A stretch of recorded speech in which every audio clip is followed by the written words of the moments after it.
মুসলমানি বান্দা আল্লাহর গোলাম, রমজানুল মুবারকে আমাদের তওবা কবুলের আরো একটি সুযোগ হলো ইতিকাফ। ইতিকাফ হলো কোন স্থানে আল্লাহর জন্য নিজেকে আবদ্ধ করে রাখা। ইতিকাফ শব্দের অর্থ হলো কোন স্থানে নিজেকে আবদ্ধ করে রাখা।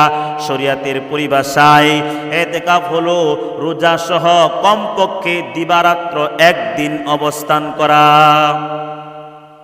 এই সময় শরীয়তের জরুরত ব্যতীত মসজিদের বাহিরে যাওয়া যাবে না, বাসা বাড়িতে যাওয়া যাবে না, বাজারে যাওয়া যাবে না। শরীয়তের জরুরত হলো ওযু ইস্তেনজা, ওযু ইস্তেনজা ব্যতীত বাহিরে যাওয়া যাবে না। অন্য কেউ খাবার মসজিদে এনে দিতে হবে। ইতিকাফ তিন প্রকার: নফল ইতিকাফ, সুন্নতে মুআক্কাদা কিফায়া ইতিকাফ এবং ওয়াজিব ইতিকাফ। একদিনের জন্য যে ইতিকাফ করা হয় এটা হলো নফল ইতিকাফ। রমজানুল মুবারকের শেষের 10 দিন যে ইতিকাফ করা হয় এটা হলো সুন্নতে মুআক্কাদা কিফায়া ইতিকাফ। যে ইতিকাফের ব্যাপারে মায়ার নবী উম্মতদেরকে তাগিদ করেছেন, তাগিদ দিয়েছেন।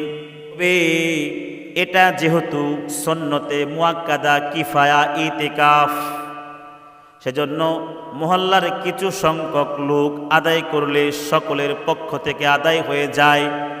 আর যদি মসজিদের কেউ আদায় না করে তাহলে প্রত্যেকেই সুন্নতে মুআক্কাদা তরফের গুনাহ হবে। ওয়াজিব ইতিকাফ হলো মান্নতের ইতিকাফ। কেউ যদি মান্নত করে আমার ওই কাজটা উদ্ধার হলে আমি ইতিকাফ করব, তখন তার ওই কাজটা উদ্ধার হয়ে যাওয়ার পর ইতিকাফ করা তার জন্য ওয়াজিব হয়ে যায়। সুতরাং ইতিকাফের সময় বান্দা ইখলাসপূর্ণ আমল করে থাকে, কারণ বাহিরের সকল প্রকার গুনাহ থেকে সে বেঁচে থাকে।